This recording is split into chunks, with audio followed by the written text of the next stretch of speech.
Hi friends self channel में तमाરું स्वागत है। आज आप જોઈશું કેથેટરાઇઝેશન રિલેટેડ જેટલા બી ઇમ્પોર્ટન્ટ ક્વેશ્ચન એક્ઝામમાં પૂછાય છે, સ્ટુડન્ટ હોય કે આપણે સ્ટાફ નર્સની એક્ઝામની પ્રિપેરેશન કરતા હોય, બધા જ ટોપિક આપણે આમાં વિડીયોમાં કવર કરીશું। વિડીયો પૂરો જોજો। વિડીયો ગમે તો લાઇક શેર કરજો। મારી ચેનલને સબસ્ક્રાઇબ ના કરી હોય તો સબસ્ક્રાઇબ કરવાનું ભૂલશો નહીં। જો કેથેટરાઇઝેશન એટલે શું? એ કેથેટર મીન્સ ट्यूब होय अथवा कैथेटर ने આપણે શું કરીએ, યુરેથ્રા મારફતે યુરિનરી બ્લેડરની અંદર દાખલ કરવામાં આવે અને એ દાખલ કર્યા પછી જે યુરિનરી બ્લેડરની અંદર યુરિન હોય, યુરિનને આપણે ડ્રેન કરવામાં આવે એટલે કે બહાર કાઢીએ। આખી પ્રોસિજરને આપણે શું કહીએ છીએ? કેથેટરાઇઝેશન્સ તરીકે ઓળખીએ છીએ। ક્લિયર થઈ ગયું? કેથેટરાઇઝેશન્સની અંદર હવે જો એના ખાસ કેથેટરની અંદર તમે કોના ઇન્ડિકેશન્સ જુઓ, ખાસ લખી નાખજો। ઇન્ડિકેશન્સની અંદર કોના કોના આપણે કરી શકીએ? એક તો જુઓ, કોઈને સર્જરી કરવાની હોય, બરાબર, અથવા એનેસ્થેસિયા પેશન્ટને આપેલો હોય અથવા સર્જરી કરવાની હોય એવા પેશન્ટને આપણે કેથેટર કરવાનું હોય છે। પછી યુરિનરી ઇન્કોન્ટિનન્સ પેશન્ટ્સ હોય કે જેની અંદર યુરિન પાસ ના થઈ શકતો હોય, યુરિનનો ભરાવો રહેતો હોય, બરાબર। પછી બીપીએચ હોય કે બિનાઇન પ્રોસ્ટેટ હાઇપરટ્રોફીવાળું પેશન્ટ્સ હોય, પછી એક્યુટ યુરિનરી રિટેન્શન્સવાળું પેશન્ટ્સ હોય, પેશન્ટ પેરાલિસિસ હોય, કોઈ પણ જાતની ફિઝિકલ ઇન્જુરી હોય, બરાબર। પછી યુરેથ્રાની કોઈ પણ જાતની સર્જરી કરાયેલી હોય, પછી સિઝેરિયન સેક્શન્સ પહેલાં, પછી યુરેથ્રાની સર્જરી પછી અથવા હિસ્ટેક્ટોમીના પહેલાં, બરાબર, પછી જેનેટલ ઇન્જુરી હોય, આવા બધા પેશન્ટોની અંદર આપણે કેથેટર કરવામાં આવતું હોય છે। ક્લિયર થઈ ગયું? જો કેથેટરના પ્રકાર જનરલી જોઈ લઈએ કે કેથેટરના 3 પ્રકાર છે। ઇનડ્વેલિંગ કેથેટર, જેને આપણે ફોલિસ અથવા રિટેન્શન્સ કેથેટર તરીકે ઓળખીએ છીએ, જેમાં 2 વે અને 3 વે એ બંને પ્રકારો છે ફોલિસની અંદર। જો કેથેટર આ રીતનું હોય છે, અહીંયા આપણે શું કરતા હોય છે? બલૂન ફૂલાવતા હોય છે કે જે એનએસ અંદર આપણે લગભગ 10 થી 15 ml જેટલું ફ્લુઇડ ઇન્સર્ટ કરીને અહીંયા બલૂન આપણે ફૂલાવતા હોઈએ છીએ। અહીંયા બ્લેડર ઓપનિંગ છે। શું છે આ? બ્લેડર ઓપનિંગ છે। આ 2 પોર્ટ હોય છે, 2 વેની અંદર 2 હોય છે અને 3 વે હું તમને સમજાવું આગળ। આ એક યુરિન ડ્રેનેજ પોર્ટ હોય છે અને આ બલૂન પોર્ટ હોય છે, બરાબર। અને આ સાઇઝ એક્ઝામમાં પૂછાય છે। આ સાઇઝ ફ્રેન્ચની અંદર હોય છે। શેમાં હોય છે? ફ્રેન્ચની અંદર હોય છે। એટલે આ તમને આઈડિયા આવી ગયો। જો 3 ની અંદર જુઓ, 3 પોઈન્ટની અંદર આ રીતનો 3 પોઈન્ટ ફોલિસ કેથેટર હોય છે। ક્લિયર? આ 3 પોર્ટ હોય છે અને 3 વે કહેવામાં આવે છે। ચલો એના વિશે જોઈ લઈએ। હવે 3 વેની અંદર શું હોય કે આ કન્ટિન્યુઅસ બ્લડ ઇરિગેશન્સ માટે ઉપયોગી છે, કે તમારે પેશન્ટનું કન્ટિન્યુઅસ કરવાનું હોય બ્લડ ઇરિગેશન્સ, એના માટે બહુ જ જરૂરી છે। આની અંદર ગ્લિસરોલનો પણ ઉપયોગ કરવામાં આવે છે।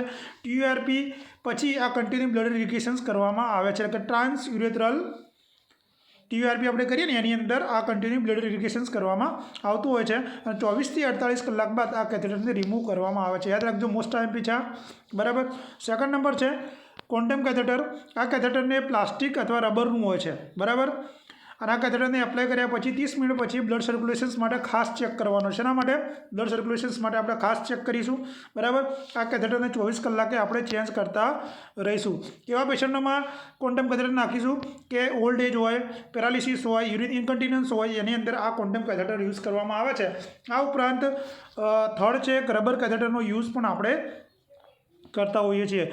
જો એક્ઝામની અંદર યુરિનરી કેથેટરની સાઇઝ વારંવાર પૂછે છે। જો આ કલર છે તો વ્હાઇટ કલર જે છે 12 ફ્રેન્ચનું હોય છે, ગ્રીન કલર 14 ફ્રેન્ચનું હોય છે, ઓરેન્જ કલર 16નું હોય છે, રેડ 18નું હોય છે અને યલો 20 ફ્રેન્ચનું હોય છે, બરાબર। મોસ્ટ આઈએમપી છે। જો આ કલર તમને દેખાતા હોય તો સ્ક્રીનશોટ લઈ લેજો, બરાબર। જો હું થોડું મોટું કરી દઉં છું। જો green colour 6, blue 8, black 10, white 12, green 14, orange 16, red 18, yellow 20 અને 22।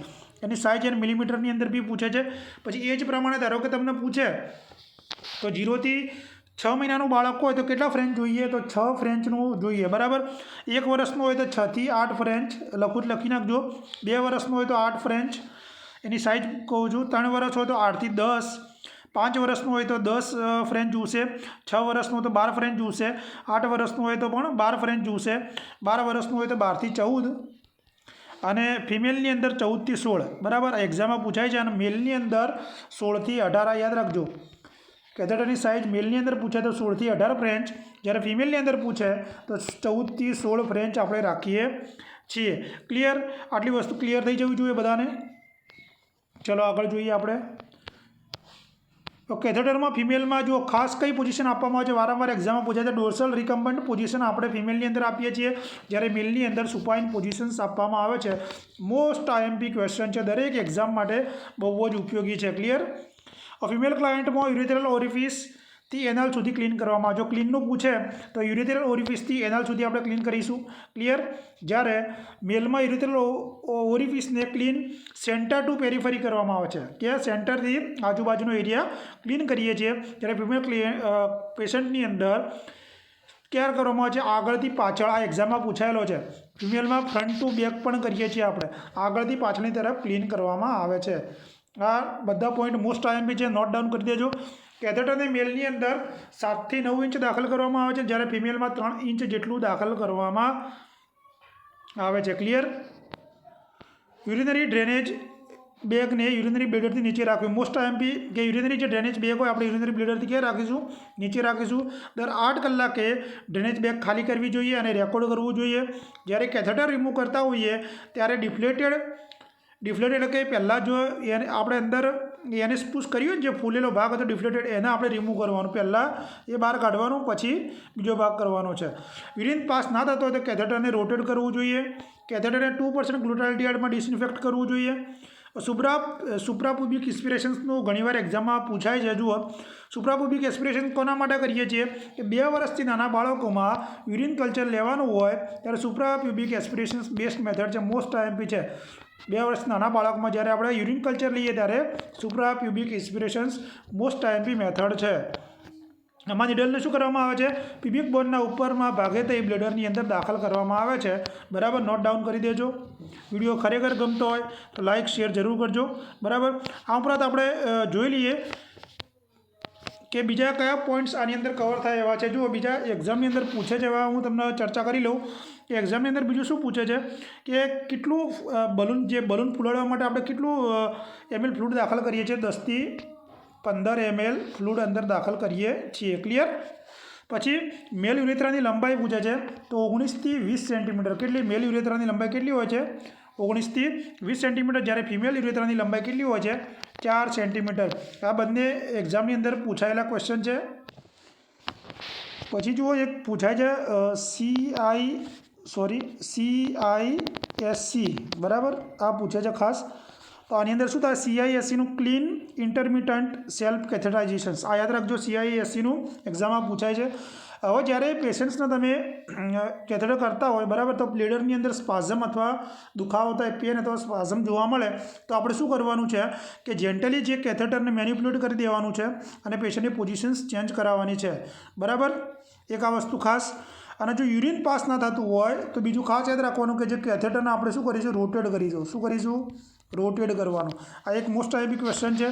બીજું કે ધારો કે તમે કેથેટર નાખતા હોય અંદર, કેથેટર તમે અંદર નાખતા હોય, જ્યારે તમને નાખતી વખતે કોઈ ઓબ્સ્ટ્રક્શન્સ અનુભવાય, કોઈ ઓબ્સ્ટ્રક્શન્સ અથવા કોઈ અવરોધ તમને અનુભવાય તો તમે શું કરશો કે એ કેથેટરને થોડું વિડ્રો કરીશું, થોડું પાછું ખેંચી લઈશું. શું કરશું? વિડ્રો કરીશું, પાછું ખેંચી લઈશું અને પાછું એને શું કરીશું? આપણે રોટેટ કરીશું અને પાછું રીઇન્સર્ટ કરીશું. આ કેથેટર રિલેટેડ મોસ્ટ આઈએમપી બધા ક્વેશ્ચન્સ હતા. આના બહારનો એથી એક્ઝામની અંદર પૂછાશે નહીં. બરાબર. હવે જો મેલની અંદર ધારો કે તમારે કરવાનું તો કઈ રીતે કરશો કે પહેલાં જે મેલ દર્દી હોય એમાં આપણે શું કરવાનું? જેની ફોર્સ સ્કીન હોય એને રીટેક એટલે કે પાછી ખેંચશું. બરાબર. પછી જે પેનિસ હોય પેનિસને થોડો ઉપર અપવર્ડ અને ફોરવર્ડ 90 એંગલે કરી અને લેગ આપણે 90 એંગલે રાખી અને પેશન્ટની અંદર યુરેથ્રા એ રીતે આવે એ રીતે આપણે દાખલ કરવાનું છે. બરાબર. અને ખાસ પોઈન્ટ કે ડ્રેનેજ બેગ આપણે બ્લેડરથી લેવલથી નીચે રાખવાની છે. ક્લિયર. આ હતું કેથેટરાઇઝેશન્સ રિલેટેડ બધા મોસ્ટ આઈએમપી ટોપિક હતા. કાલે આપણે પોઝિશન્સ વિશે જોઈ લઈશું. આ રીતે એક સ્ટેપ બાય સ્ટેપ હરેક ક્વેશ્ચન્સ હું હરેક ટોપિક કવર કરીશ. જો તમારો રિસ્પોન્સ સારો હશે તો વિડીયો ગમે તો લાઇક શેર જરૂર કરજો. વિડીયો જોવા માટે બધાનો આભાર. Thank you.